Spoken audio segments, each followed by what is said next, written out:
এই মুহূর্তে একজন সাহাবীর কথা মনে হয়ে গেল। সেই সাহাবীর বাড়িটা ছিল মক্কা মদিনার ঠিক মাঝখান বরাবর বাড়ি। জন্মের পূর্বেই বাপ চলে গেছে, জন্মের পরে তিনি চাচার আশ্রয়ে মানুষ হয়েছেন, মার কোলে মানুষ হয়েছেন। ইয়াং টকবকে যুবক মদিনা থেকে কালিমার দাওয়াত তার কানে চলে এলো। কালিমা গ্রহণ করলেন, কিন্তু চাচার খুব আদরের ভাতিজা ছিল। চাচা তাকে তার নিজের অংশের সম্পত্তিগুলো তার নামে দলিল করে দিয়েছিল। কিন্তু যখনই তার কানে চলে আসলো, ভাতিজা কালেমা পরে ইসলাম কবুল করে নিয়েছে, ধরে ফেললো। ভাতিজা, শুনলাম কতটুকু সত্য বলো। মুস্কি হাসি মেরে বলছেন, চাচা আপনি আমাকে প্রশ্ন করছেন, আপনি কি মনে করছেন জানি না। আপনি প্রশ্ন করার আগে আমি আপনাকে এই কালিমার দাওয়াত দিতাম, কারণ আমি আপনি দুজন মিলেই জান্নাতে যেতে চাই। চাচা খেপে গেল, রেগে গেল। খেপে গিয়ে বলতেছে, ভাতিজা আমার বাবা আমার দাদা যা করে গেছেন তার বিরুদ্ধে আমি যাব না, তুমিও যেতে পারবে না, তুমিও ছেড়ে দাও। দিন গ্রহণ করা যাবে না, আমার বাপ দাদা টিকে রাখতে হবে। আমার বাবাও সোর, আমিও সোর। এরকম আছে না, কিছু লোক আছে না, এরকম মানসিকতা লালন করলে পরে দিন গ্রহণে বাধা সৃষ্টি হয়ে যাবে। এই কথা শোনার সঙ্গে সঙ্গেই ভাতিজা বলতেছে, চাচা বিনয়ের সঙ্গে আপনাকে বলি, আপনি আমাকে এই ব্যাপারে আর কোনো ইন্টারফেয়ার করবেন না, প্রশ্ন করবেন না। জীবন দিয়ে দেব, কিন্তু কালিমার পথ থেকে আমি আপনার ভাতিজা এক চুল পরিমাণ নড়ব না। বলার সঙ্গে সঙ্গেই চাচা তেলে বেগুনে খেপে গেল। সব রক্ত মাথায় গিয়ে জমা হয়ে গেল। খেপে গিয়ে থাপ্পড় মেরে জমিনে ফেলে দিয়া রক্তাক্ত করে শার্টের জামা, গায়ের জামাটা এত জোরে টান মারলো, ছিঁড়ে রক্তাক্ত দেহ সামনে দাঁড়ায় আছে। শেষ পর্যন্ত মারতে মারতে তার লুঙ্গিটা পর্যন্ত খুলে নিয়ে নিল। সম্পূর্ণ উলঙ্গ করে ঘর থেকে ভাতিজাকে বের করে দেওয়ার পর সেই সাহাবী নগ্ন দেহ নিয়ে মার দরজায় গিয়ে করাঘাত করছে, মা দরজাটা খুলো, একটু দরজা খুলো। দরজা যখন খোলা হলো, মার দিকে তাকায় বলে, মা একটা বার আমার দিকে তাকায়ও না, আমি তো উলঙ্গ হয়েছি, উলঙ্গ হয়ে গেছে। আমার চাচা দিন গ্রহণ করার কারণে আমার পরনের লুঙ্গিটা পর্যন্ত খুলে নিয়েছে। মা দেখো তো ঘরের মধ্যে কিছু আছে নাকি।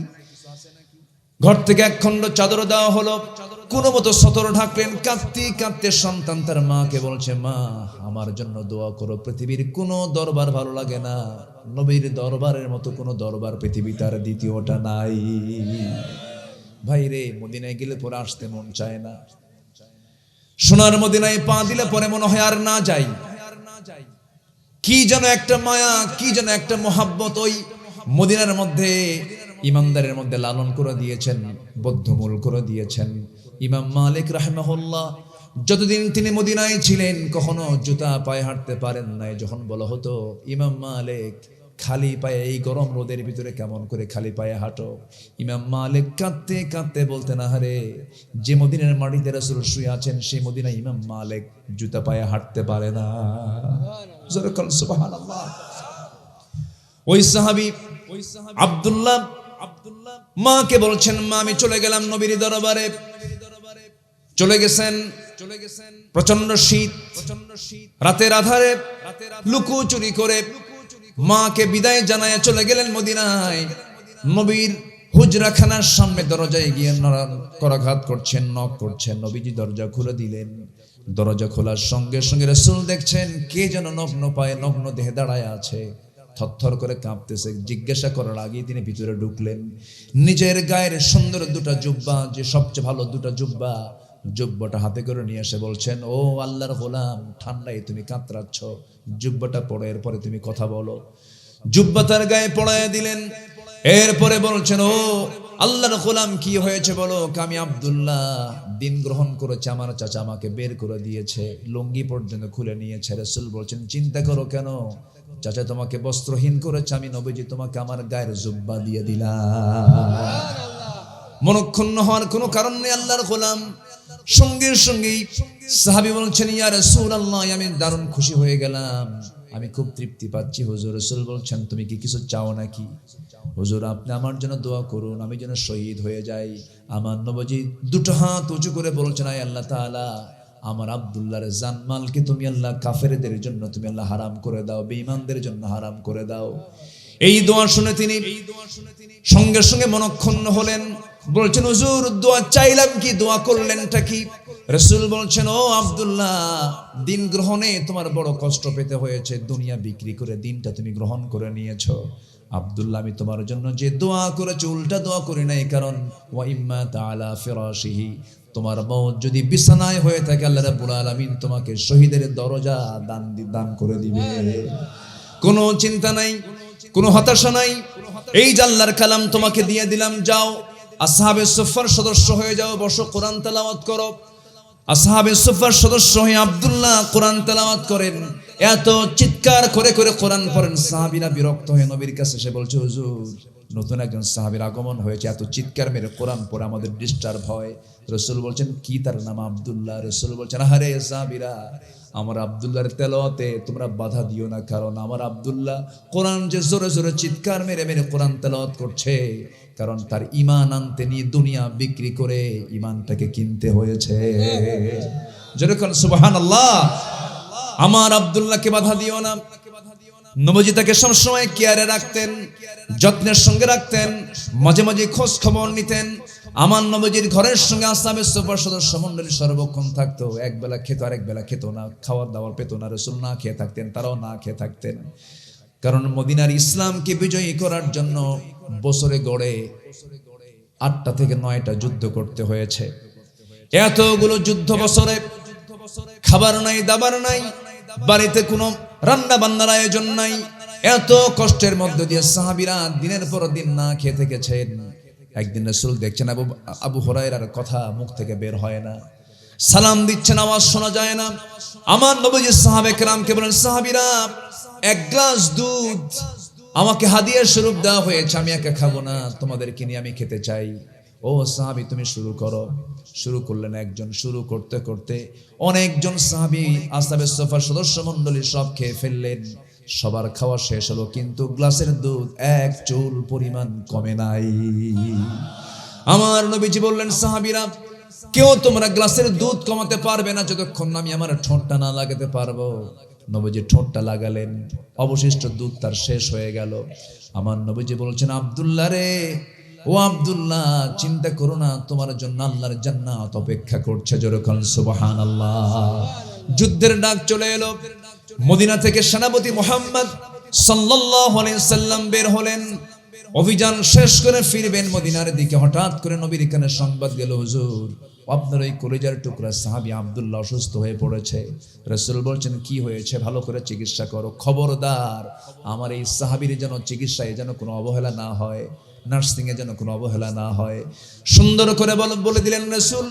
3টা দিন নিবিড় পর্যবেক্ষণে রেখে অত্যন্ত যত্নের সঙ্গে সাহাবে কেরাম সেবা দেওয়ার পরেও ওই সাহাবী দুনিয়া থেকে বিদায় নেওয়ার পর রাসূলকে বলছেন, হুজুর, চেষ্টা অনেক করলাম, আপনার প্রিয় আব্দুল্লাহর দুনিয়াতে নাই। আমার নবীজি কেঁদে ফেললেন আর বলছেন, সাহাবীরা, গোসল করায়া দাও, কাফনের কাপড়টা পরায়া দাও, জানাজার জন্য কাউকে দায়িত্ব দেব না, আমি রাসূল নিজে তার ইমামতির দায়িত্ব গ্রহণ করে নিলাম। আমার নবীজি জানাজায় হাজির হয়ে গেলেন, সাহাবীরা পিছনে দাঁড়ায় গেলেন। আমার নবীজি নামাজ আদায় করলেন, শেষ হয়ে গেল জানাজা। রাসূল বলছেন, সাহাবীরা, আমার আব্দুল্লাহর কবরটা কোথায় খনন করেছো? হুজুর, ওই যে 2 পাহাড়ের চিপায়, সেখানে আমরা গর্ত খনন, সেখানে আমরা কবর খনন করে নিয়েছি। রাসূল বলছেন, আমাকে নিয়ে যাও, আমাকে নিয়ে যাও। রাসূল নিজের সঙ্গে করে চলে গেলেন। কবরের সামনে দাঁড়ায় বলছেন, সাহাবীরা, কেউ আব্দুল্লাহর কবরে নামতে পারবে না, আমি নিজে আব্দুল্লাহর কবরে নামবো। বিসমিল্লাহ বলে নবীজি তার সেই কবরে নামলেন। কবরে নেমে 2টা হাত আগায় দেওয়ার আগেই বলছেন, আমার আবু বকর কোথায় রে? এদিকে আয়। ডান দিকে নামায়া দিলেন। আমার ওমর কোথায়? বাম দিকে আসো, বাম দিকে নামায়া দিলেন। ওই কবরে 3জন মানুষ নামলেন। নবীজি আবার হাত আগায় দিয়া কাদা কাদা কণ্ঠে বলছেন, সাহাবীরা, আমার কলিজার টুকরা আব্দুল্লাহকে আমার হাতে তুলে দাও। আব্দুল্লাহর হাতে, রাসূলের হাতে আব্দুল্লাহকে উঠায় দেওয়া হলো। রাসূল বলছেন, আবু বকর মাথাটা ধরো, ওমর পাটা ধরো। আস্তে করে শোয়া দিলেন কবরে। বুকের উপরে হাত রেখে আমার নবীজি কেঁদে কেঁদে বলছেন, আরশের মালিক আল্লাহ, এই মুহূর্ত পর্যন্ত আমি আব্দুল্লাহর উপরে রাজি সন্তুষ্ট আছি, আমি খুশি আছি, আমি আনন্দিত। ও ও আল্লাহ, আমার আব্দুল্লাহর সব কিছুকে তুমি আল্লাহ কবুল করে নিয়ে তাকে সব কিছু মাফ করে দাও। এমন করে যখন দোয়া করছিলেন, পাশে দাঁড়িয়ে থাকা সাদ ইবনে আবি ওয়াক্কাস রাদিয়াল্লাহু তাআলা আনহু, অনেক দামি সাহাবী, চিৎকার মেরে মেরে বলছেন, ও আকাশের মালিক আল্লাহ, আজকে জীবিত সাদ ইবনে আবি ওয়াক্কাস এই জায়গায় না থেকে যদি ওই কবরের বাসিন্দা হতে পারত, জীবনটা কত ধন্য হতো যে কবরের বাসিন্দাকে বিদায় করার জন্য পৃথিবীর সেরা সেরা 3 জন মানুষ তার কবরে নামতে পারে। আমার ভাইরা, ঈমান যদি আমরা না বিক্রি করি, ঈমানের যদি যত্ন নেই, সম্মান ইজ্জত বাড়ায় দিবেন কে? আল্লাহ। সফল হওয়ার জন্য 1 নম্বর পুঁজি হচ্ছে ঈমান। 1 নম্বর পুঁজি কি? ঈমান। ঈমানকে আমরা লালন করব, জোরে বলি ইনশাআল্লাহ। কষ্ট পাচ্ছেন আপনারা? আসুন, সময় তো অল্প, আমরা ভূমিকায় না গিয়ে সোজা আমরা আলোচনার দিকে চলে যাই। আমরা যে কোনো জায়গায় লস খুঁজি না লাভ খুঁজি, বলেন তো? লস না লাভ? এখানে বসে আছেন কি লসের আশায়? কিসের আশায় বলেন? লাভের আশায়। কেউ কিন্তু লস খুঁজতে চায় না, কিন্তু ব্যবসা করতে গেলে লাভ হয়, লসও হয়। কিন্তু এখানে বসে আছেন, কোনো লস আছে কি? লস নাই। আল্লাহ পাক কিছু কিছু কাজের জন্য বলেছেন, এই সমস্ত কাজ করবা, তুমি কখনো ক্ষতিগ্রস্ত হবে না। এটা কার কথা? আল্লাহ রাব্বুল আলামিন বলেন, ইন্নাল্লাযীনা ইয়াতলুনা কিতাবাল্লাহ ওয়া আকামুস সালাতা ওয়া আনফাকু মিম্মা রাযাকনাহুম সিররাও ওয়া আলানিয়াতান ইয়ারজুনা তিজারাতান লান তাবুর। নিঃসন্দেহে যারা আল্লাহর কালাম তেলাওয়াত করবে, নামাজকে কায়েম করবে, গোপনে প্রকাশ্যে আমার পথে যারা দান করবে, কয়টা কাজ হলো বলেন? 3টা কাজে সূরা ফাতির আল্লাহ রাব্বুল আলামিন বলেন, নিঃসন্দেহে যারা আমার কালাম যারা তেলাওয়াত করবে, নামাজ যারা কায়েম করবে, আমার পথে যারা গোপনে প্রকাশ্যে দান করবে, ইয়ারজুনা তিজারাতাল লান তাবুর, আশা করা যায় তাদের ব্যবসায় কোনোদিন কখনো লস হবে না। যারাকান সুবহানাল্লাহ। আমরা এখানে তেলাওয়াত শুনতে এসেছি, কিরাত শুনতে এসেছি, আমরা এখানে তাদাব্বুর করতে এসেছি, এখানে আমরা দিরাসাত করতে এসেছি, দার্স নিতে এসেছি। এটা বড় ভাগ্যের ব্যাপার, সবাই আসতে পারে না। আল্লাহ আমাদেরকে কবুল করে নিয়েছেন, বলি আলহামদুলিল্লাহ।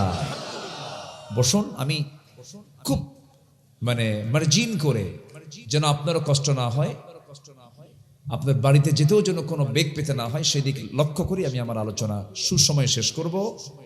বিশেষ করে আমি একটু বলতে চাচ্ছি, একটু দেরি হলো তো উঠতে, সবাই তো সব চমকপ্রদ মেহমান, সব সবাই এক একটা ব্রাইট স্টার, উজ্জ্বল তারকা। তো আমি শেষ ক্লাসে আমি চাচ্ছি যে সবাইকে নিয়ে একসাথে আমরা দোয়ার মধ্য দিয়ে শেষ করব। রাজি আছি না ইনশাআল্লাহ? কেউ কি দোয়াকে মাহরুম করে যাবেন? কেউ কি দোয়াকে মাহরুম করে যাবেন? আল্লাহ কবুল করুন, জোরে বলি আমিন। আমরা লস খুঁজি না লাভ খুঁজি? লাভ খুঁজি। আমরা সফল হতে চাই, আমরা ব্যর্থ হব না, আমরা বিজয়ী হব, জোরে বলি ইনশাআল্লাহ। কিন্তু শর্ত হলো, পরামর্শ নেব কার? আল্লাহর। আল্লাহর পরামর্শ। আল্লাহর পরামর্শ আছে কোন কিতাবে? কোরআনে। আমি 2005 সালে আশপাশে কোথায় যেন আসছিলাম, হ্যাঁ 2005 সালে, তাহলে আজ থেকে মনে হয় 2-1 বছর আগে নাকি? তাহলে আপনাদের জানা মতে 20 বছর আগে পাশের কোন একটা মাহফিল আমি এসেছিলাম। কে যেন বললেন, আমার মনে হচ্ছে এরকম আমি আসছিলাম, বালিহুদা কেশবপুরে আসছি। জি ঠিক আছে। তো আপনারা আমার নতুন না পুরাতন বলেন তো? পুরাতনই তো। এসেছি, কথা বলেছি। আমি গোটা দেশের বিভিন্ন জায়গায় যাই, কিন্তু চুয়াডাঙ্গে আসলে না একটা আলাদা ফ্লেভার মনে হয়, স্বতঃস্ফূর্ত একটা ভাব। এই স্বতঃস্ফূর্ত অংশগ্রহণ আবুজার ভাই বুঝতে পেরেছেন, সব জায়গায় কিন্তু নাই। কিছু কিছু জায়গায় গেলে হাজার হাজার মানুষ, আওয়াজ বের হয় না, চুপচাপ বসে থাকে, কিন্তু এখানে যেন খই ফোটে, খই ফুটতেছে। এই যে একটা প্রাণ চাঞ্চল্য চুয়াডাঙ্গার মানুষের মধ্যে আছে দ্বীনের জন্য, বলি আলহামদুলিল্লাহ। অনেক সুন্দর মানুষ আপনারা। তাহলে আমরা সফল হতে চাইলে আমরা পরামর্শ নেব কার বলেন তো? গোটা কোরআনকে একটু খুঁজে আমি 9টা সফলতার শর্ত খুঁজে পেয়েছি। সফল হওয়ার জন্য 9টা শর্ত যদি কেউ পূরণ করতে পারে, আল্লাহ তাআলা তাকে কামিয়াব দিয়ে জান্নাতের মেহমান বানাবেন। তাহলে আমরা পরামর্শ নেব কার কাছ থেকে বলেন তো? আল্লাহর কাছ থেকে। আসুন ধীরে ধীরে সেই দিকে চলে যাচ্ছে। আমি তেলাওয়াত দিয়ে শুরু করেছি হলো সূরাতুল কাহফের শেষ কয়েকটা আয়াত। শেষ কয়েকটা আয়াতকে সামনে রেখে কিছু কথা বলতে চাচ্ছি। ওয়ামা তাওফীকি ইল্লা বিল্লাহ। আল্লাহ রাব্বুল আলামিন বলেন, ইন্নাল্লাযীনা আমানু ওয়া আমিলুস সালিহাতি কানাত লাহুম জান্নাতুল ফিরদাউসি নুজুলা খালিদিনা ফিহা লা ইয়াবগুনা আনহা হিওয়ালা। জোরে বলুন আল্লাহু আকবার। সফল হওয়ার জন্য যতগুলো শর্ত আছে এর মধ্যে 1 নম্বর শর্ত হলো ঈমান আনতে হবে, নেক আমল করতে হবে। হয়তো বলবেন হুজুর ঈমান তো আমি জন্মসূত্রে এনেছি, আমার বাবাও আমিনুল ইসলাম, আমিও শহীদুল ইসলাম, আমার দাদা মুজাহিদুল ইসলাম, সব তো ইসলাম নিয়ে আমরা আছি। কিন্তু জন্মসূত্রে ঈমানদার হওয়া যায় না, পৈতৃক সূত্র ধরে মুসলমান হওয়া যায় না। ব্রাহ্মণের ছেলে ব্রাহ্মণ হতে পারে, খ্রিস্টানের ছেলে খ্রিস্টান হতে পারে, বৌদ্ধের ছেলে বৌদ্ধ হতে পারে, হিন্দুর ছেলে হিন্দু হতে পারে, কিন্তু মুসলমানের সন্তান, ইমানদারের সন্তান ঈমান হতে পারেন, ইমানদার হতে পারে না যদি তার মধ্যে মুসলমানিত্ব ঈমান যদি না থাকে।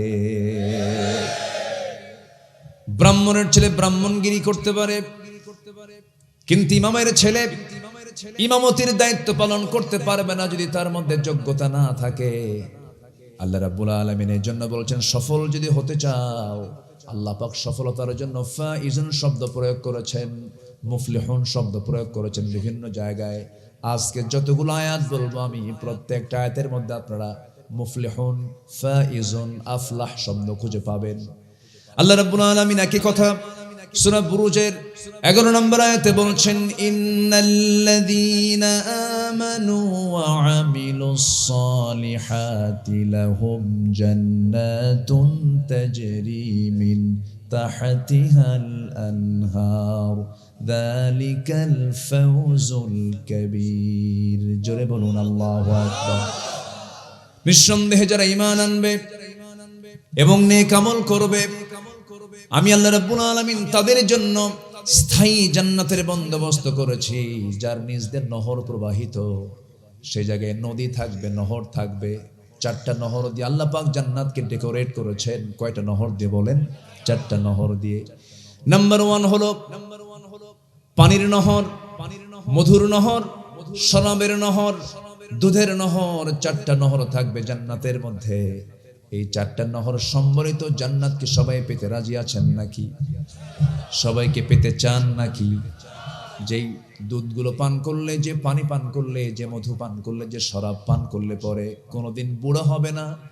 দুনিয়ার খাবার খেলে পরে মানুষ বুড়ো হয়ে যায়, কিন্তু জান্নাতের খাবার যদি কেউ একবার খাওয়া শুরু করে দেয়, জীবনের শক্তি তার ফিরে পাবে, কোনোদিন সে বুড়ার কাতারে যাবে না। জোরে বলি সুবহানাল্লাহ। জান্নাতের মধ্যে শরাব থাকবে, ড্রিঙ্কস থাকবে। কোন ড্রিঙ্কস? এই পচা মদ, বাংলা মদ থাকবে না, পচা কোনো মদ থাকবে না। জান্নাতের যে শরাবটা থাকবে, যা পান করলে তার জীবনের শক্তি ডাবল থেকে ডাবল হয়ে যাবে। জোরে বলে সুবহানাল্লাহ। সবাই কি জান্নাত পেতে রাজি আছেন তো ইনশাআল্লাহ? নামাজ না পড়ে, আমার দেশে নামাজি বেশি না ইমানদার বেশি? ভালো করে বলবেন। নামাজি বেশি না ইমানদার বেশি? নামাজি বেশি। কোথায়? আমি নামাজ না পড়ি, ইমান তো আছে আমার। এখন বলেন নামাজি বেশি না ইমানদার বেশি? এখন হ্যাঁ, ইমানদার বেশি। নামাজ না পড়লো কি ঠিক আছে? ইমান ঠিক আছে। তাহলে আমার দেশে নামাজি ইমানদার বেশি না বেনামাজি ইমানদার বেশি? বেনামাজি আবার কিন্তু ইমানদার। এটা মাথায় রাখতে হবে। ফতুয়া কিন্তু নিজেই দেয়, নামাজ না পড়ি ইমান ঠিক আছে, এটা ফতুয়া না, ফতুয়া দিয়ে ফেলছে। নামাজ না পড়ি ইমান ঠিক আছে, নামাজ পড়ি তো ইমান ঠিক করতে হয়, আর ওরা নামাজ না পড়ি ইমান ঠিক রাখে। কোরআনকে যদি প্রশ্ন করেন, কোরআন বলো সবচেয়ে বেশি শাস্তি আল্লাহ পাক কাকে দিবেন? কোরআনকে আপনি প্রশ্ন করেন, কোরআন জবাব দিচ্ছে। সূরা মারইয়াম আল্লাহ রাব্বুল আলামিন বলেন, ফাখালাফা মিন বা'দিহিম খালফুন আদাউস সালাতা ওয়াত্তাবাউশ শাহাওয়াত ফাসাউফা ইয়ালকাউনা গায়্যা।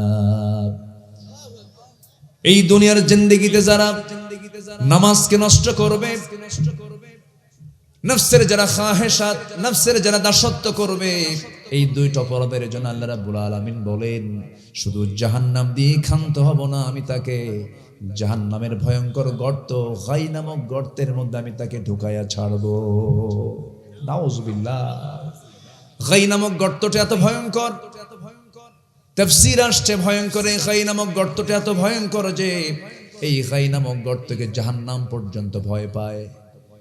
দুনিয়ার জাগতিক জীবনের যে জেলখানাগুলো আছে 16 বছর, এই জেলখানাগুলোতে ভালো মানুষ ছিল বেশি না খারাপ মানুষ ছিল বেশি?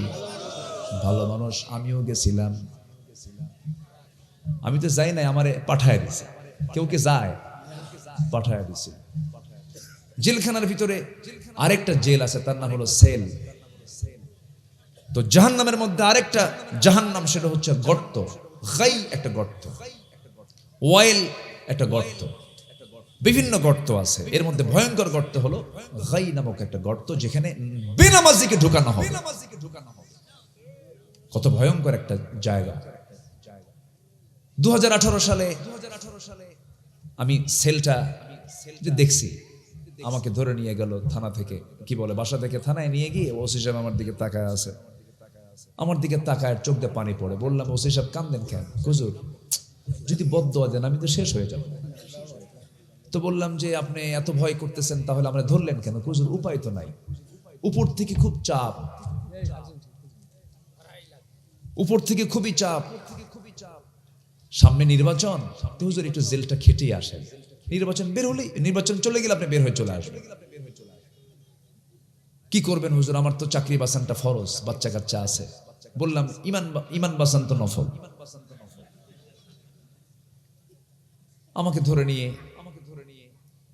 চালান দিয়ে দিল, কোর্টে পাঠায় দিল। কোর্টের জজ আমার দিকে তাকায় জিব্বায় কামড় মেরে ভাবতেছে এই লোকটাকে ধরলো কারা আবার? মামলার ধারা দেখে দেখে এ তো জামিন দিলে তো আমার চাকরি থাকবে না। পাঠায় দিল, সেখান থেকে আবার প্রিজন ভ্যানে করে জেলখানায় দিল। গেলাম, চুরি তো আর করি নাই, বুকে সাহস তো আছেই। ভাবলাম যে আমি জেলখানায় যাচ্ছি না, আমি মাদ্রাসায় ইউসুফিয়া যাচ্ছি, ইউসুফের মাদ্রাসায় যাচ্ছি। ঢুকলাম, গেট দিয়ে ঢোকা মাত্রই সামনের দিকে তাকায় দেখে এক বুড়ো চাচা আমাকে দেখে এত খুশি, মনে হয় উনি আকাশের চাঁদ পাইছে।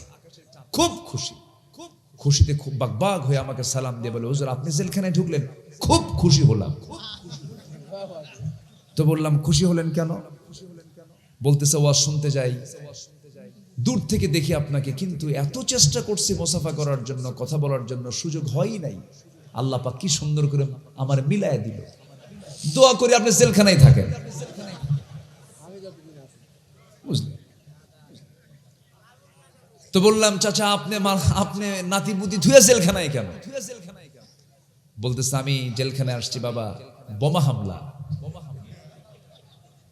আমি বোমা মেরেছি, আমার বিরুদ্ধে বিস্ফোরণের মামলা দিয়েছে, বিস্ফোরক। আমারে কয় হুজুর বিস্ফোরক কি? এটা খায় না কি করে? এটা কি? এটা সে শব্দটাও জানে না।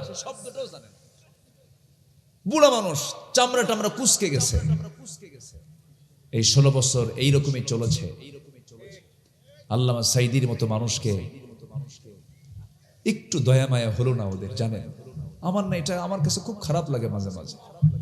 আজকে কি সুন্দর একটা পরিবেশ পেলাম, ওনাকে যদি পেতাম কত না ভালো হতো। এটা আল্লাহর ফয়সালা। হয়তো এই পরিবেশ সৃষ্টি করার জন্য আল্লাহ পাক তাদেরকে শহীদ হিসেবে কবুল করে নিয়েছেন। উনি যে আল্লাহওয়ালা ছিলেন, এতে চুল পরিমাণ কোনো সন্দেহ আমার নাই। 25 বছর আগের বক্তব্য উনি কেমনে বুঝলেন, আল্লাহ কেমনে বুঝাইয়া দিলেন। উনি বললেন, গাছের গোড়ায় নাড়া দেব, মামু বাড়ি দিল্লি গিয়ে পড়বা। আচ্ছা, দিল্লি ছাড়া কি আরো নগরী ছিল না? পাশেই তো নেপাল ছিল, ভুটান ছিল, কাঠমান্ডু ছিল, তারপরে মায়ানমারের ইয়াঙ্গুন ছিল, এরপরে আসামের গুয়াহাটি ছিল, বোনের বাড়ি লন্ডন ছিল, বিয়াই বাড়ি আমেরিকার ওয়াশিংটন ছিল। বিয়ের বাড়ি পড়লো না, বোনের বাড়ি পড়লো না, আসামের গুয়াহাটি পড়লো না, ত্রিপুরাতে পড়লো না, আগরতলায় পড়লো না, কোন নগরে পড়লো না, একদম সোজা মামা বাড়ি কোথায় গিয়ে পড়ছে? উনি বলেছিলেন আজ থেকে 25 বছর আগে এমন একটি সময় বাংলার জমিনে আসবে, পালানোর জন্য নাস্তিকবাদী শক্তি ইঁদুরের গর্ত খুঁজে পাবে না।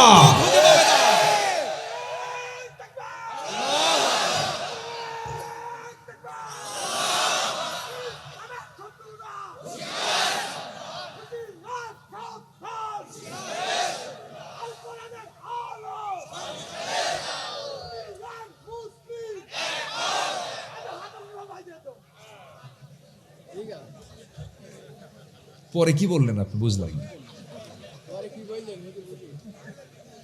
কি যেন একটা পেঁচ মেরে কথা বললো, বুঝলাম। আচ্ছা যাই হোক, আল্লাহ বুঝছে তো। আমার দিকে তাকান, ওয়াজ কি শুধু বক্তাই করে, শ্রোতাও দেখে ওয়াজ করে। মাশাআল্লাহ, ভালো। তাহলে শহীদদের রক্ত কি বৃথা যায়? বৃথা যেতে পারে, বৃথা যেতে পারে। পূর্ব দিগন্তে সূর্যোদয় যেমন সত্য, আমার বিশ্বাস গোটা পৃথিবীর দ্বিতীয় বৃহত্তম মুসলিম জনপদ, সুজলা সুফলা শস্য শ্যামলা সোনার বাংলায় আল্লাহর দিন বিজয় হয় তেমনই মহাসত্য। আসতেছে সামনের দিনগুলো, জোরে বলি ইনশাআল্লাহ। দিনটা কার? ইসলাম কার? আমরা আল্লাহটা নিয়ে আসে, ওরা বাপেরটা নিয়ে আসে। কেউ স্বামীরটা নিয়ে আসে, কেউ বাপেরটা নিয়ে আসে। কারো স্বামীর দেশ, কারো বাপের দেশ, মাঝখান দিয়ে আমরা শেষ। আমরা এগুলো দেখতে চাই না। আমরা আল্লাহর আইনকে আমরা সমাজে প্রতিষ্ঠা করতে চাই। আল্লাহ কবুল করেন, জোরে বলে আমিন। কষ্ট পাচ্ছেন নাকি? 16 বছরই বাদ দেই নাই, এখন তো বাদ দেওয়ার প্রশ্নই নাই।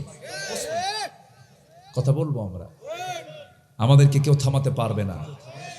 তবে এখন না, আবুজার ভাই বুঝতেছে, কথা বলতে নিলে বিপক্ষ শক্তি নাই তো মজা পাওয়া যায় না।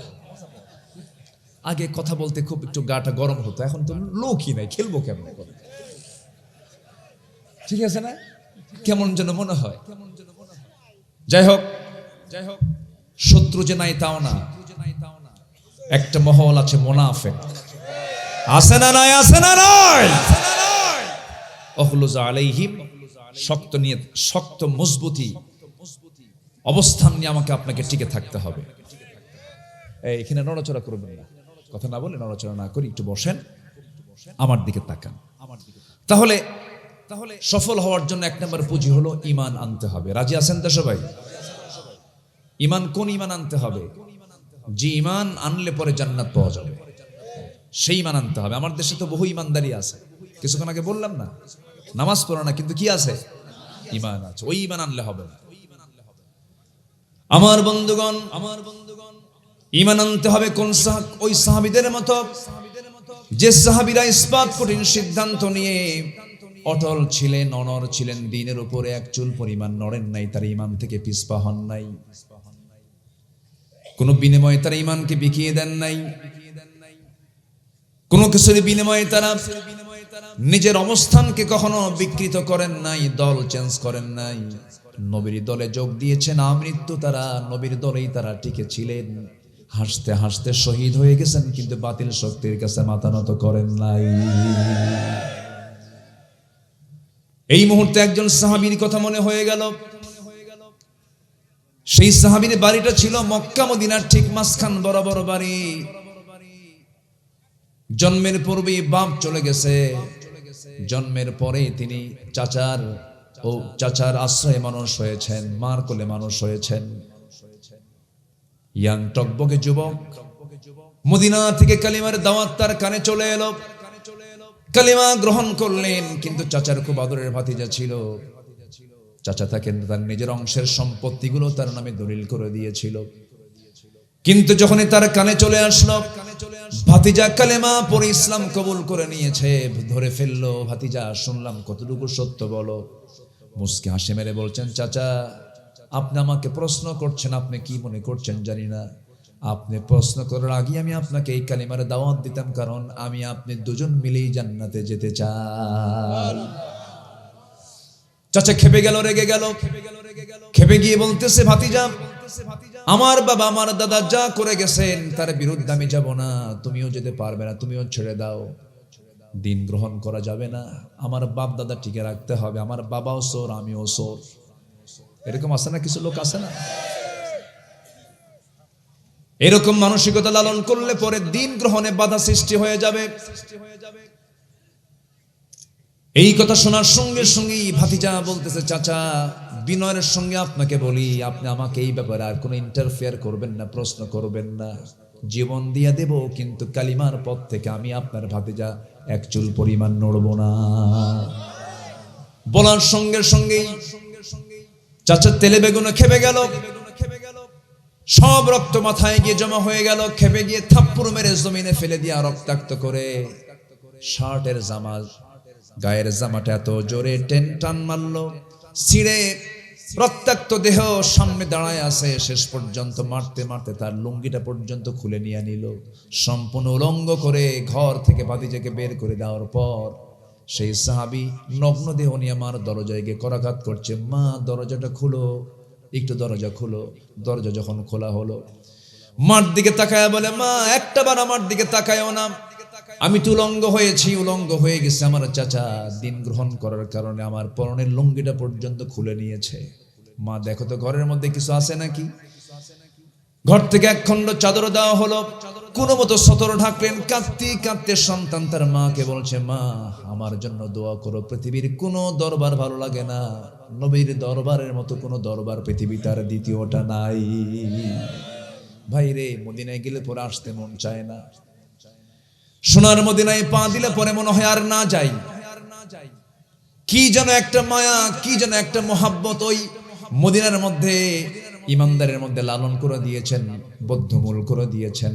ইমাম মালিক রাহিমাহুল্লাহ যতদিন তিনি মদিনায় ছিলেন কখনো জুতা পায়ে হাঁটতে পারেন নাই। যখন বলা হতো, ইমাম মালিক খালি পায়ে এই গরম রোদের ভিতরে কেমন করে খালি পায়ে হাঁটো, ইমাম মালিক কাঁদতে কাঁদতে বলতেন, আহারে যে মদিনার মাটিতে রাসূল শুয়ে আছেন সেই মদিনায় ইমাম মালিক জুতা পায়ে হাঁটতে পারে না।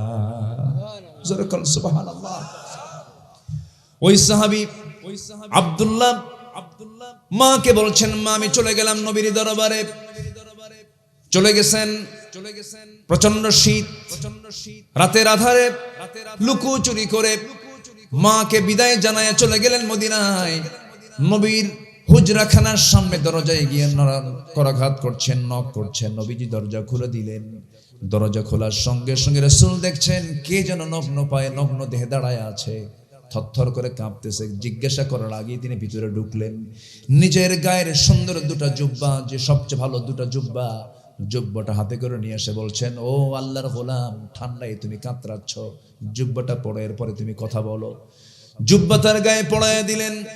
এরপরে বলছেন, ও আল্লাহর গোলাম কি হয়েছে বলো। আমি আব্দুল্লাহ দিন গ্রহণ করেছে, আমার চাচা আমাকে বের করে দিয়েছে, লুঙ্গি পর্যন্ত খুলে নিয়েছে। রাসূল বলছেন, চিন্তা করো কেন, চাচা তোমাকে বস্ত্রহীন করেছে, আমি নবীজি তোমাকে আমার গায়ের জুব্বা দিয়ে দিলাম। মনক্ষুণ্ণ হওয়ার কোনো কারণ নেই আল্লাহর গোলাম।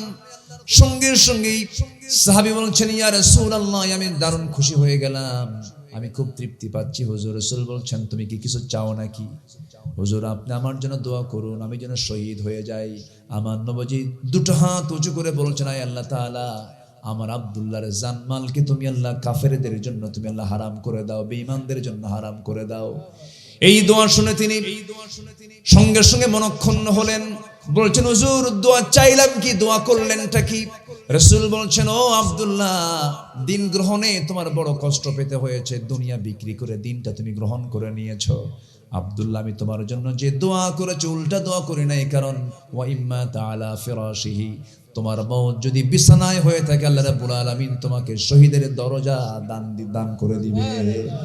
কোনো চিন্তা নাই। কোনো হতাশা নাই।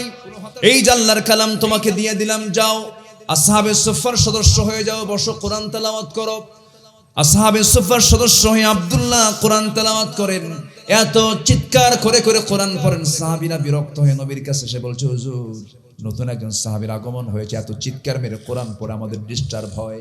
রাসূল বলছেন, কি তার নাম? আব্দুল্লাহ। রাসূল বলছেন, আরে সাহাবীরা, আমার আব্দুল্লাহর তেলাওয়াতে তোমরা বাধা দিও না, কারণ আমার আব্দুল্লাহ কোরআন যে জোরে জোরে চিৎকার মেরে মেরে কোরআন তেলাওয়াত করছে, কারণ তার ঈমান আনতে নিয়ে দুনিয়া বিক্রি করে ঈমানটাকে কিনতে হয়েছে। যেরকম সুবহানাল্লাহ। আমার আব্দুল্লাহকে বাধা দিও না। নবীজি তাকে সবসময় কেয়ারে রাখতেন, যত্নের সঙ্গে রাখতেন, মাঝে মাঝে খোঁজ খবর নিতেন। আমার নবীজির ঘরের সঙ্গে আসহাবে সুফফার সদস্য মণ্ডলী সর্বক্ষণ থাকতো। এক বেলা খেত, আরেক বেলা খেত না, খাওয়ার দাওয়ার পেত না। রাসূল না খেয়ে থাকতেন, তারাও না খেয়ে থাকতেন। কারণ মদিনার ইসলামকে বিজয়ী করার জন্য বছরে গড়ে 8টা থেকে 9টা যুদ্ধ করতে হয়েছে। এতগুলো যুদ্ধ বছরে খাবার নাই, দাবার নাই, বাড়িতে কোনো রান্না বান্নার আয়োজন নাই। এত কষ্টের মধ্য দিয়ে সাহাবীরা দিনের পর দিন না খেয়ে থেকেছেন। একদিন রাসূল দেখছেন আবু হুরায়রার কথা মুখ থেকে বের হয় না, সালাম দিচ্ছেন, আওয়াজ শোনা যায় না। আমার নবীজি সাহাবে কেরামকে বলেন, সাহাবীরা, এক গ্লাস দুধ আমাকে হাদিয়া স্বরূপ দেওয়া হয়েছে, আমি একা খাবো না, তোমাদেরকে নিয়ে আমি খেতে চাই। ও সাহাবী, তুমি শুরু করো। শুরু করলেন একজন, শুরু করতে করতে অনেকজন সাহাবী আসহাবে সুফফার সদস্য মণ্ডলী সব খেয়ে ফেললেন। সবার খাওয়া শেষ হলো, কিন্তু গ্লাসের দুধ এক চুল পরিমাণ কমে নাই। আমার নবীজি বললেন, সাহাবীরা, কেউ তোমরা গ্লাসের দুধ কমাতে পারবে না যতক্ষণ না আমি আমার ঠোঁটটা না লাগাতে পারবো। নবীজি ঠোঁটটা লাগালেন, অবশিষ্ট দুধ তার শেষ হয়ে গেল। আমার নবীজি বলছেন, আব্দুল্লাহ রে, ও আব্দুল্লাহ, চিন্তা করো না, তোমার জন্য আল্লাহর জান্নাত অপেক্ষা করছে। যেরকম সুবহানাল্লাহ। যুদ্ধের ডাক চলে এলো। মদিনা থেকে সেনাপতি মুহাম্মদ সাল্লাল্লাহু আলাইহি সাল্লাম বের হলেন, অভিযান শেষ করে ফিরবেন মদিনার দিকে। হঠাৎ করে নবীর কানে সংবাদ গেল, হুজুর, আপনার এই কলিজার টুকরা সাহাবী আব্দুল্লাহ অসুস্থ হয়ে পড়েছে। রাসূল বলছেন, কি হয়েছে? ভালো করে চিকিৎসা করো। খবরদার, আমার এই সাহাবীর যেন চিকিৎসায় যেন কোনো অবহেলা না হয়, নার্সিং এ যেন কোনো অবহেলা না হয়। সুন্দর করে বলে দিলেন রাসূল। 3টা দিন নিবিড় পর্যবেক্ষণে রেখে অত্যন্ত যত্নের সঙ্গে সাহাবে কেরাম সেবা দেওয়ার পরেও ওই সাহাবী দুনিয়া থেকে বিদায় নেওয়ার পর রাসূলকে বলছেন, হুজুর, চেষ্টা অনেক করলাম, আপনার প্রিয় আব্দুল্লাহর দুনিয়াতে নাই। আমার নবীজি কেঁদে ফেললেন আর বলছেন, সাহাবীরা, গোসল করায়া দাও, কাফনের কাপড়টা পরায়া দাও, জানাজার জন্য কাউকে দায়িত্ব দেব না, আমি রাসূল নিজে তার ইমামতির দায়িত্ব গ্রহণ করে নিলাম। আমার নবীজি জানাজায় হাজির হয়ে গেলেন, সাহাবীরা পিছনে দাঁড়ায় গেলেন। আমার নবীজি নামাজ আদায় করলেন, শেষ হয়ে গেল জানাজা। রাসূল বলছেন, সাহাবীরা, আমার আব্দুল্লাহর কবরটা কোথায় খনন করেছো? হুজুর, ওই যে 2 পাহাড়ের চিপায়, সেখানে আমরা গর্ত খনন, সেখানে আমরা কবর খনন করে নিয়েছি। রাসূল বলছেন, আমাকে নিয়ে যাও, আমাকে নিয়ে যাও। রাসূল নিজের সঙ্গে করে চলে গেলেন। কবরের সামনে দাঁড়ায় বলছেন, সাহাবীরা, কেউ আব্দুল্লাহর কবরে নামতে পারবে না, আমি নিজে আব্দুল্লাহর কবরে নামবো। বিসমিল্লাহ বলে নবীজি তার সেই কবরে নামলেন। কবরে নেমে 2টা হাত আগায় দেওয়ার আগেই বলছেন, আমার আবু বকর কোথায় রে? এদিকে আয়। ডান দিকে নামায়া দিলেন। আমার ওমর কোথায়? বাম দিকে আসো। বাম দিকে নামায়া দিলেন। ওই কবরে 3জন মানুষ নামলেন।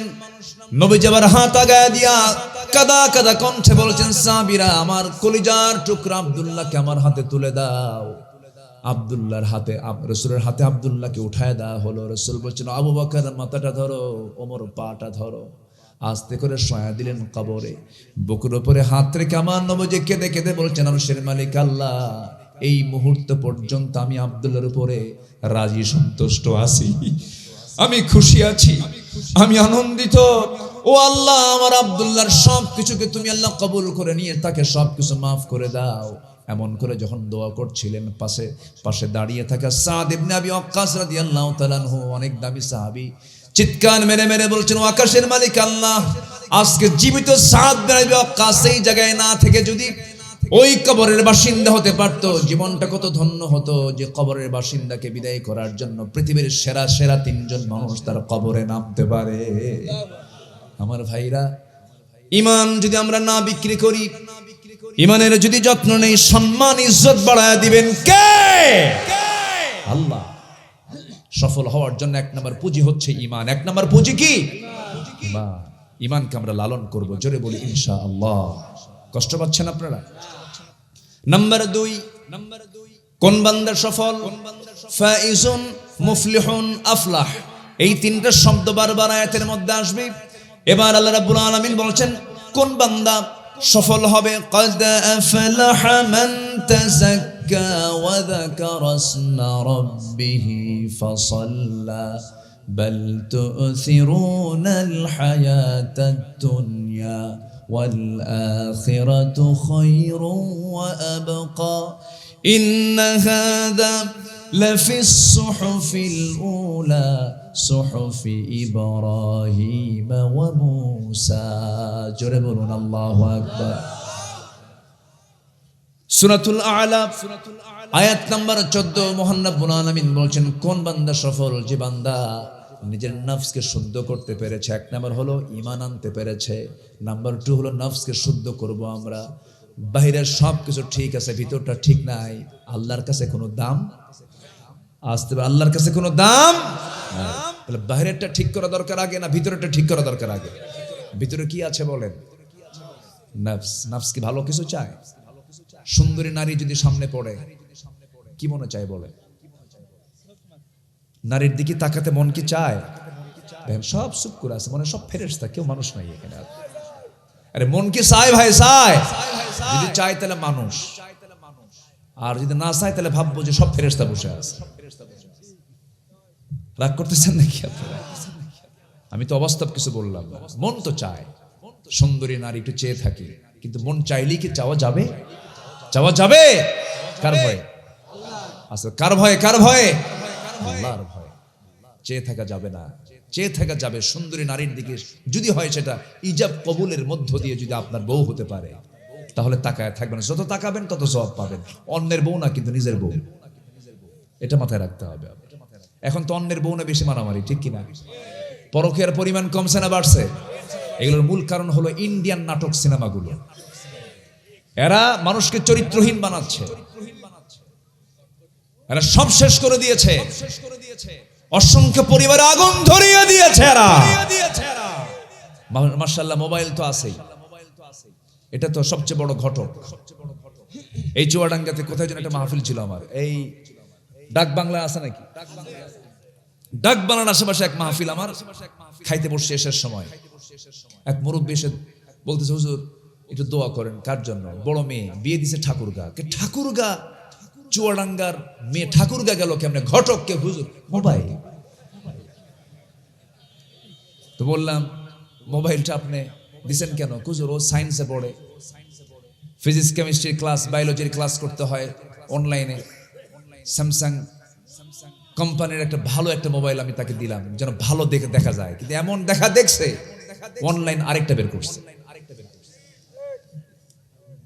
এই প্রযুক্তির এই যুগে প্রযুক্তির সঠিক ব্যবহার বেশি না ব্যাঠিক ব্যবহার বেশি? মিস ইউজ বেশি। এই ডিভাইসে ভালো কিছু দেখা যায়, অনেক দুর্লভ আপনি জিনিস পাবেন, ভালো ভালো লাইব্রেরি আপনি ওয়ার্ক করতে পারবেন, বিভিন্ন লাইব্রেরি দেখতে পারবেন, বিভিন্ন বই দেখতে পারবেন, বিভিন্ন স্টাডি করতে পারবেন। অনলাইন গুগলে সার্চ দিয়ে আপনি বড় বড় দুর্লভ অনেক কিছু পেতে পাবেন। আবার শয়তানের মুরব্বি হওয়ার জন্য দরকার যা কিছু তাও এর মধ্যে পাবেন। কিন্তু মানুষ এটাকে ইউজ করে বেশি ভালো খাতে না খারাপ খাতে? খারাপ খাতে। এই জন্য খুব সাবধান। 3 বছরের ছোট্ট শিশুর হাতে যদি আপনি চাকু দিয়ে আর আপেল দিয়ে বলেন, বাবা আপেলটা কাটো, তো ওকে আপেল কাটবে না হাত কাটবে? হাত কাটবে। সাবধান। এই ক্ষেত্রে আমরা সতর্ক থাকার চেষ্টা করব। জোরে বলি ইনশাআল্লাহ, জোরে বলি ইনশাআল্লাহ।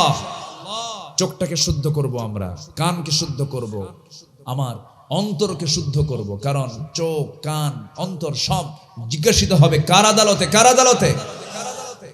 ভাই চলে যাচ্ছেন? আসবেন আবার আসবে উনি। কারণ উনি আমার একদম ফার্স্ট শ্রোতা ছিলেন, খুব মনোযোগী, একদম আমার আই কন্টাক্ট হচ্ছিল। হঠাৎ করে যাওয়ার কারণ মনে হয় কোনো একটা মানে প্রাকৃতিক, হ্যাঁ বলতে হয় না জি, সমস্যা হতেই পারে তো এটা। নামাজের মধ্যেও তো হতে পারে না? নামাজ চলতেছে, হঠাৎ করে মুসল্লি নাই, মুসল্লি থাকবেই না তো, কারণ তার যদি মানে নিম্ন চাপ চলে আসে কি করবে সে? এতো হবে না। উনি আবার আসবেন ইনশাল্লাহ। আমি একটা লোককেও আমি এ পর্যন্ত উঠতে দেখিনি, আমি খুব খুশি, বলি আলহামদুলিল্লাহ। আপনাদের লক্ষণ দেখে মনে হচ্ছে হিয়া হাত্তা মাতলাইল ফজর, এরকম চিন্তা আছেন নাকি আপনাদের? দেখেন আছে, দেখছেন কি সাহস দেখেন। আমরা আমরা আমরা সময় মতোই শেষ করব, জোরে বলি ইনশাআল্লাহ। চলতেছে কয় নাম্বার বলেন তো? 2 নাম্বার। 1 নাম্বার কিন্তু চলে গেছে, আমি শর্ট করে বলে ফেলেছি। এখন 2 নাম্বারে আছে, আমরা নফসকে পরিশুদ্ধ করে ফেলবো, নফসের মধ্যে কোনো ভেজাল রাখবোই না। ঈমান যেমন নির্ভেজাল রাখবো, নফসটাও নির্ভেজাল রাখবো। হিংসা থাকা যাবে, প্রত্যেকটা মানুষের ভিতরে হিংসা ঢুকতে চায় না? গ্রামের ছেলে, অমকের ছেলে একটু বড় চাকরি পেয়ে গেছে, আরেকজনের ঘুম হয় না, আছে কিনা বলেন? আছে কিনা বলেন? হয় কিনা বলেন? হিংসা। অনেক আগের একটা উদাহরণ মনে পড়লো, বড় একজন আলিমের মুখ থেকে উদাহরণটা শুনেছিলাম। আগের যুগে বিয়ে করতে যেত মানুষ ঘোড়ায় চড়ে, তো গ্রামের মধ্যে একটা মুরব্বীর ঘোড়া আছে, তো মুরব্বীর কাছে গিয়ে বলছে, চাচা ঘোড়াটা দেওয়া যাবে কি, আমার অমুক দিন বিয়া। কিন্তু মুরব্বীর খুব অপছন্দ ছিল এই যুবকটাকে, মানে সে পছন্দ করতো না। তোর আমি ঘোড়া দেবো না, যা। তো এই যুবকটা একদম মন মরা হয়ে বাড়িতে ফিরে আসছে। রূপক অর্থে বলছি আমি। কদরের রাত চলে আসছে, কদরের রাতে সে মসজিদে গেছে নামাজ পড়তে। নামাজ শেষে দোয়ার সময় যখন আসছে, তখন আল্লাহকে বলছে, আল্লাহ আজকের এই রাত্রিতে তো দোয়া কবুলের রাত, আজকের রাত্রে আমার কিচ্ছু চাওয়া নাই, শুধু একটা চাওয়া, বুড়ার যেন ঘোড়া মরে। বুড়ার যেন কি মরে? তো এই কথা বলার পর, দোয়া করার পরে সে চলে আসছে বাড়িতে এসে দেখে মায়ের হাউমাউ কান্না, মা কান্না করছে, মার চোখে পানি। মা তুমি কান্দো কেন এই রাত্রিতে, কি হয়েছে? বাবা তোর গরু মরছে। কি মরছে বলেন? গরু মরছে। তাহলে দোয়া কিন্তু ঠিকই কবুল হয়েছে, মালাকুল মউত কিন্তু সে আনছে দোয়া কইরা, কিন্তু মালাকুল মউত ঘোড়ার কাছে না যায়, গরুর কাছে চলে গেছে। কার গরু? নিজের। হিংসা করলে নিজেই ক্ষতি হয়, হিংসা করলে নিজেরই সব শেষ হয়ে যায়। আমরা হিংসুক হব না, আমরা আকাশের মতো উদার হব, জোরে বলি ইনশাআল্লাহ। আল্লাহ তুমি তার ছেলেকে বড় অফিসার বানাইছো, আমার ছেলেকে বড় অফিসার বানাও। আল্লাহ তুমি তার ছেলেকে এত আয় ইনকাম দিয়েছো, তুমি আমারও আয় ইনকামের মধ্যে বরকত দিয়ে দাও। এই ইদারত যদি থাকে, দেখবেন যে সেও বড় হবে, আপনিও বড় হবেন। আপনার বড়ত্ব কেউ ঠেকাতে পারবে না, আপনার বড় হওয়া কেউ ঠেকাতে পারবে না। হিংসা করবেন, সব শেষ। এগুলো হচ্ছে নফসের রোগ। অবৈধ কামনা, অবৈধ লালসা, এটা করা যাবে না। নারীর প্রতি টান সবার আছে না নাই বলেন তো? বলেন তো, পৃথিবীর কোন পুরুষের নারীর প্রতি টান নাই? বলেন, টান ছাড়া কোন পুরুষ আছে? যার টান নাই ওর পুরুষত্ব নাই, ওটা তো আলাদা জিনিস। যার যে পুরুষ, তার অবশ্যই টান আছে না নাই? এই টান আমার আব্বা আদমের মধ্যেও ছিল, থাকতে হবে তো।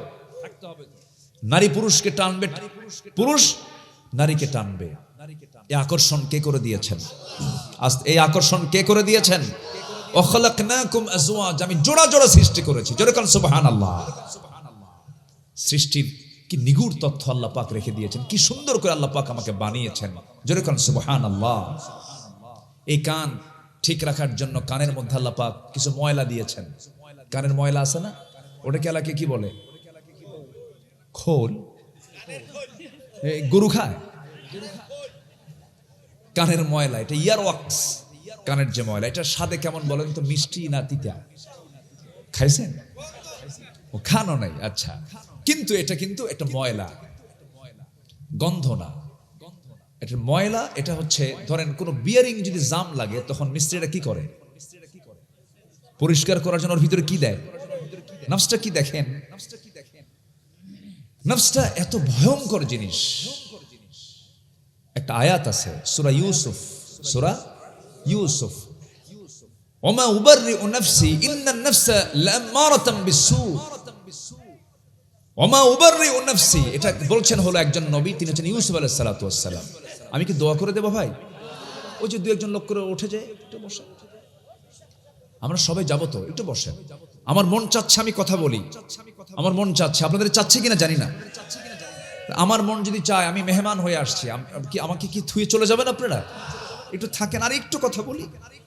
আল্লাহ সহজ করে দেন, আল্লাহ সবার হৃদয়কে কোরআনমুখী বানায় দেন, যদি বলি আমিন। জি সম্মানিত ভাইরা, ওমা উবাররিউ নাফসি, একজন নবী বলছেন আমি নিজেকে নির্দোষ মনে করি না। ইন্নান নাফসা লামারাতাম বিসু, কারণ প্রত্যেকটা নফস অসৎ প্রবণ, অসতের দিকে ধাবিত হয়।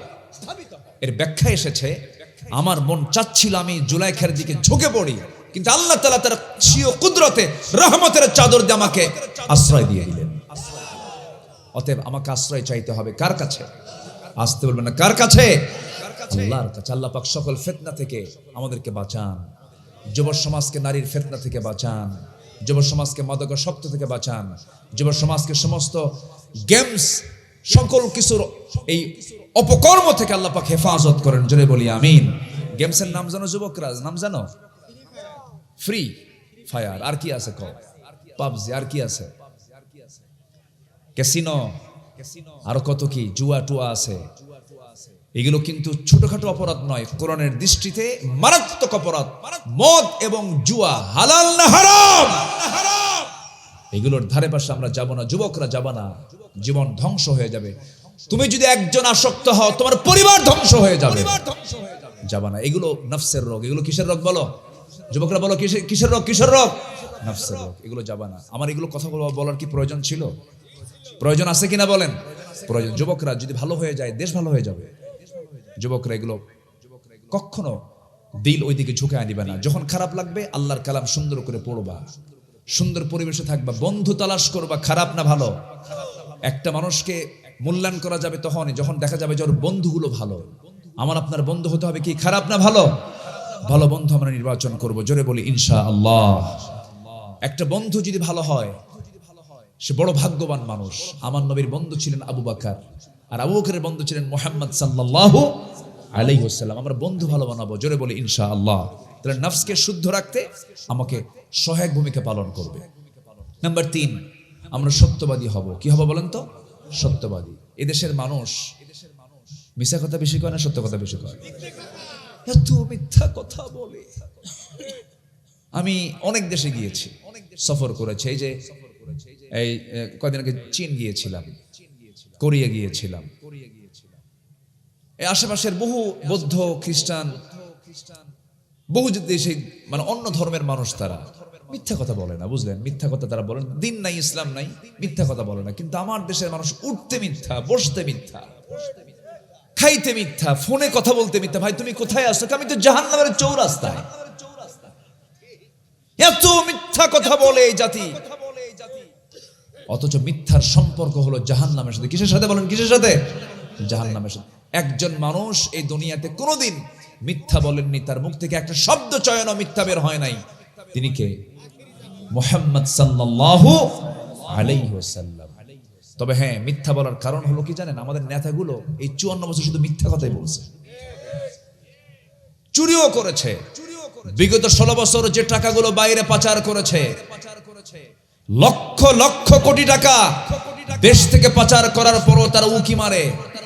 আমাদের স্পষ্ট সোজা কথা, দেশে ফিরে যদি রাজনীতি করতে হয়, সকল পাচার করা টাকা দেশে ফেরত নিয়ে আসতে হবে।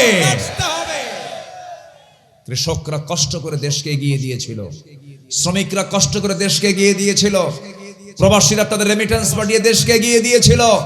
আর এরা চুরি লোপাট করে দেশ থেকে পাচার করেছে।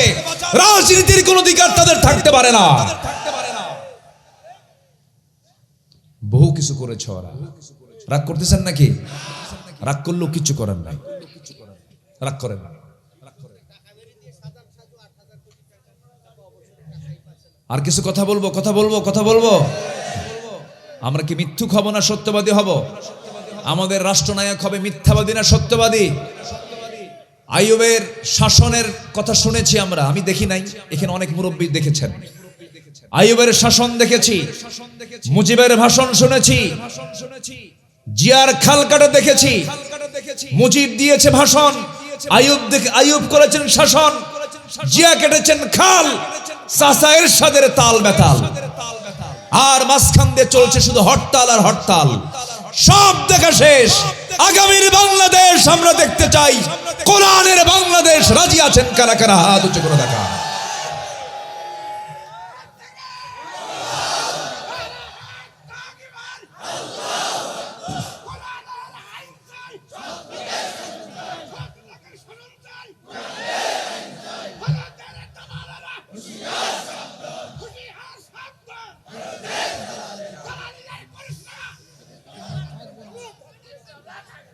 আল্লাহ কবুল করুন, জোরে বলে আমিন। আমার নেতা তোমার নেতা, এটা যেন মনে থাকে। আমরা এক নেতার নেতৃত্ব মানি, মুহাম্মদ সাল্লাল্লাহু। জীবনে কোনো মিথ্যার আশ্রয় তিনি নিয়ে রাজনীতি করেন নাই। মিথ্যার আশ্রয় নিয়ে যারা রাজনীতি করতে আসবে আমরা তাদেরকে জুতা বেটা করব, কোনো সম্পর্ক নাই। সত্য অকুনু মা'আস সাদিকিন অকুলু কাওলান সাদীদা ইউসলিহ লাকুম আ'মালাকুম ওয়া ইয়াগফির লাকুম যুনুবাকুম। সত্য কথা বলার উপর পুরস্কার কি জানেন? আল্লাহ বলেছেন তোর ভুল আমলগুলোকে আমি আল্লাহ ঠিক করে দেব, ইসলাহ করে দেব। কম বড় অফার না। এবং বলছেন আমি তোকে সম্মানজনক জান্নাত আমি তোকে দিয়ে দেব। সত্য, সত্য মানুষকে জান্নাতের ভিতরে ঢুকায় দেয়।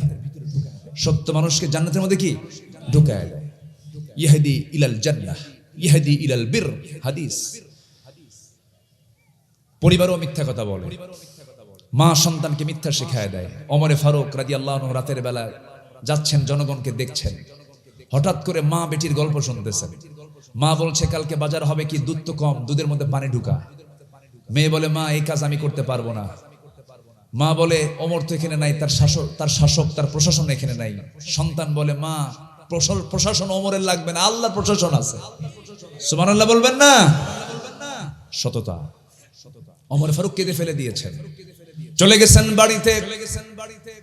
বউটাকে সালাম দিয়ে বলছেন বউ আমার, আজকে আমার কপাল খুলে গেছে, আমার দিলটা প্রশান্ত হয়ে গেছে। কারণ বহুদিন যাবত আমার ছেলের বউ খুঁজতেছিলাম, ছেলের বউ পাই না, কার সঙ্গে আমার ছেলেকে বিয়ে দেব। কিন্তু এমন একটা মেয়ে পেয়ে গেছি, আমি পরহেজগার মেয়ে পেয়ে গেছি। যাও, সকালবেলা হয়ে যাবে, ওই বাড়িতে গিয়ে বিয়ের প্রস্তাব দিয়ে আসবে। একটা দুধওয়ালির মেয়েকে অর্ধ দুনিয়ার শাসনকর্তা বিয়ের জন্য পছন্দ করলেন। মিথ্যা না সততা? বলেন কি, বলেন কি কি কি? সততা। আমরা সত্য নিয়ে থাকবো, জোরে বলি ইনশাআল্লাহ। ওমর ফারুক রাদিয়াল্লাহু তাআলা আনহু মধু, রাষ্ট্র থেকে এক বোতল মধু পেয়েছেন। কি পেয়েছেন? মধু। মধুর বোতল নিয়ে বাড়িতে এসে বউকে বললেন বউ এটাকে ভাগ করো, 5 ভাগ করো, 4 ভাগ প্রতিবেশীর, 1 ভাগ আমাদের। বোতল হাতে দিয়ে ট্রান্সফার করেছেন। কিছুক্ষণ পর আবার বলছেন না, মধুর বোতলটা আমাকে দাও, আমি তোমাকে ভাগ করতে দেব না। বলেন তো এই আচরণ যদি আমার বউয়ের সঙ্গে আমরা করি কি হতে পারে বলেন? 39 বছরের সংসার, তুমি আমার চিনলে না, 3 দিন ভাত খাওয়া বন্ধ। তো এরকম তো ছেঁচড়া বউ আর ওমরে ফারুকের বউ না, বিচক্ষণ। উনি বললেন যে আপনি নিলেন, আচ্ছা ঠিক আছে নেন। একটু মন খারাপ হয়েছে, চলে গেছেন প্রতিবেশীর ঘরে, গিয়ে বললেন মধুটা 5 ভাগ করো, 1 ভাগ আমাকে দাও। 1 ভাগ নিয়ে বললেন 4 ভাগ তোমরা 4 প্রতিবেশীর কাছে তোমরা দিয়ে দাও। মধুর বোতলটা তিনি নিয়ে চলে আসলেন, অংশের মধু।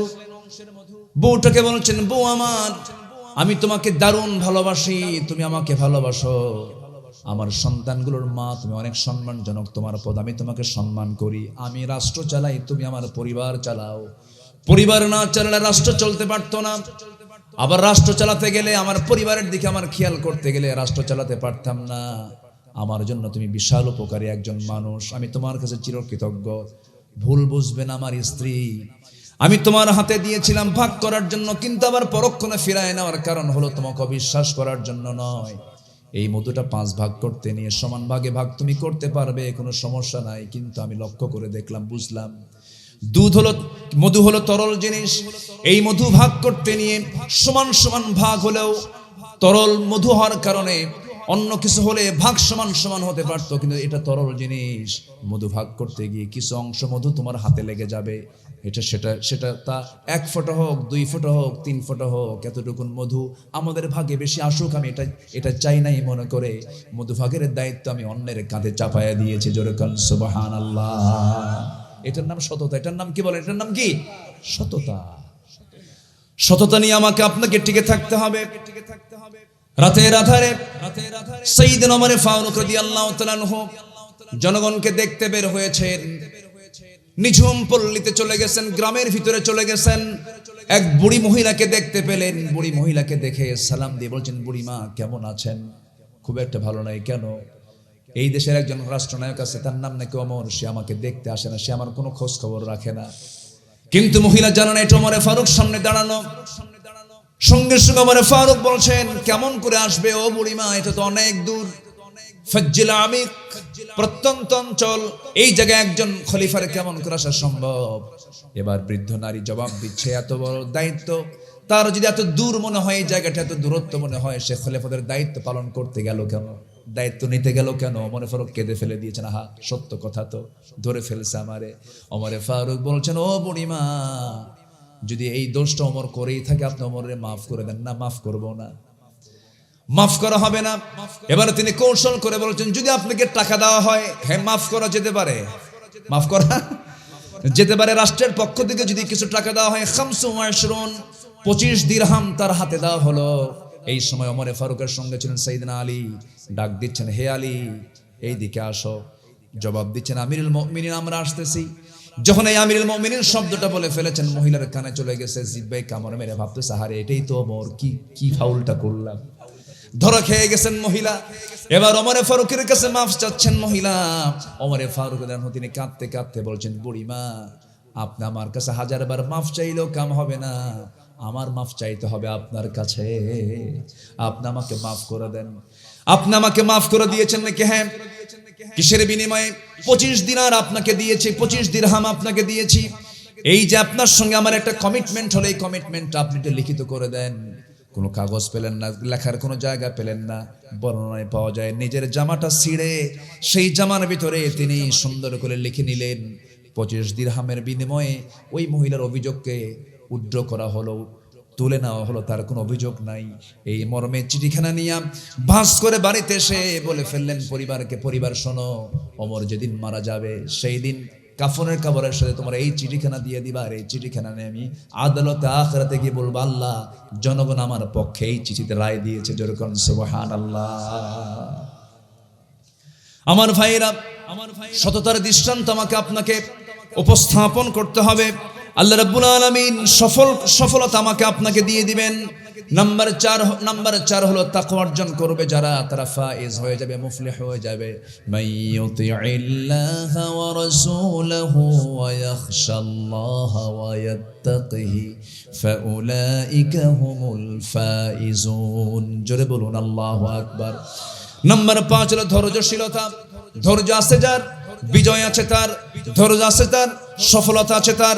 ব্যবসা আগে না ধৈর্য আগে? বলেন, ব্যবসা আগে না ধৈর্য আগে? বিয়ে আগে না ধৈর্য আগে? হ্যাঁ বলেন বলেন বলেন বলেন। আমার এক মহিলা ফোন দিছে, ফোন দিয়ে বলে, হুজুর আমার স্বামী সকালেও তালাক দেয়, বিকেলেও তালাক দেয়, আমি কি আসি না নাই? সকালেও দেয় বিকেলেও দেয়, তো সকালে দিতেই তো নাই, সব সময় তালাক দেয়। এরকম কিছু কিছু তালাক শব্দ মুখে উচ্চারণ করা কিছু বদমাইশ আছে না? আছে না নাই বলেন তো? বাঁশ গাছের ডালকে কি বলে? এই কঞ্চি সবগুলো জমা কইরা, বুঝলেন, এই যেটা মুখ থেকে তালাক তালাক করে পিটাইয়া সোজা করা দরকার।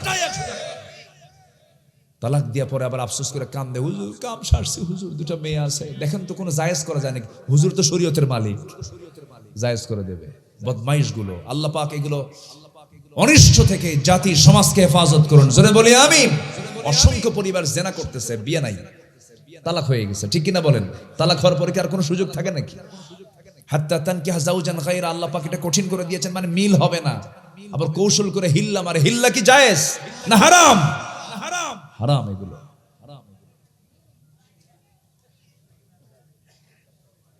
সাসার ঘুম ধরে গেছে, জি বলেন ধৈর্য আগে? বলেন ধৈর্য আগে না বিয়ে আগে? বলেন বলেন ধৈর্য আগে না বিয়ে আগে? ধৈর্য আগে না ব্যবসা আগে? ধৈর্য আগে। ধৈর্য হলো বাগান, রাগ হলো জঙ্গল। রাগ কি বলেন? জঙ্গল কি? জঙ্গল হওয়ার জন্য কোনো সার দেওয়া লাগে? জঙ্গল এমনি হয়, কোনো যত্ন লাগে না, মিস্ত্রি লাগে না, কোনো লেবার লাগে না, কিচ্ছু লাগে না। কিন্তু বাগান করতে গেলে কি লাগে? পরিশ্রম লাগে, সার দিতে হয়, এটাকে যত্ন করতে হয়। তো রাগ হলো যোগ্যতা, রাগ হলো অযোগ্যতা, রাগের কোনো যোগ্যতা না, এটা কোনো যোগ্যতার অংশে পড়ে না। ধৈর্য হলো সবচেয়ে বড় একটা যোগ্যতার নাম। বলি আলহামদুলিল্লাহ। আমরা ধৈর্যশীল হব, জোরে বলি ইনশাআল্লাহ। এই যে বসে আছেন, কি বলেন বলেন বলেন বলেন। আর যারা বিনা ওজরে যাচ্ছে, এটা কি? অধৈর্য। হয়তো কোনো কারণ থাকলে সেটা ভিন্ন কথা। মসজিদে কিছু মুসল্লি আছে, গাও খালি চুলকায়, এরকম মুসল্লি আছে না? খতিব ঘড়ি দেখবেন আর খুতবা দিবেন, খতিবের দায়িত্ব হচ্ছে ঘড়ি দেখা। আর আমাদের দেশে কিছু মুসল্লি আছে, মসজিদে যায়, মুসল্লি ঘড়ি দেখে আর খতিব খুতবা দেয়। যে মুসল্লি খতিবকে তার খুতবা বন্ধ করার জন্য বারবার ঘড়ি দেখে, ওটা বেয়াদব মুসল্লি। এই বক্তব্যে আমার খতিবরা খুব খুশি হয়েছে। ভালো করে কোন কিছু বেয়াদব আছে, আছে কিনা বলেন? একদিন আমার মসজিদে এরকম করে এরকম একটা বেয়াদব বলতেছে, ও যে টাইম পার হলো, এই যে ঘড়ি দেখতেছে। আমি এমন একটা ঝাড়ি মারছি, সেই দিন থেকে আর কোনো মুসল্লি সাহস পায় না। আমি বলে দিয়েছি স্পষ্ট ভাষায়, আমি যে মেম্বারে বসে কথা বলছি, দাঁড়িয়ে কথা বলছি, এই মেম্বারে দাঁড়িয়ে কথা বলেছেন মুহাম্মদ সাল্লাল্লাহু। এতটুকু শ্রদ্ধা থাকতে হবে তো। মাহফিল আসছি, ইচ্ছা হলো বসলাম, ইচ্ছা হলো চলে গেলাম, এটার নাম কি শৃঙ্খলা? বসেছি, দোয়া করে যাব, জোরে বলি ইনশাআল্লাহ। যে জাতি সভ্য, যে জাতি শৃঙ্খল, সে জাতি সবচেয়ে বড় উন্নত। বলি আলহামদুলিল্লাহ। ধৈর্য আগে না মাহফিল শোনা আগে? বলেন বলেন। ধৈর্য আগে না নামাজ আগে? ওয়াস্তাঈনু বিস-সাবরি ওয়াস-সালাহ। আগে সবর দিয়েছেন, এরপরে নামাজ দিয়েছেন। নামাজ একটু লম্বা হলে পরে মুসল্লি কিছু আছে, লোকমা তো দেওয়া যায়, এই যে দেখেন এরকম ঝাড়ি মারেন নাকি? এরকম করে, এটা করা যাবে না। আল্লাহ আমাদের ধৈর্যশীল হওয়ার তৌফিক দান করুন, জোরে বলি আমিন।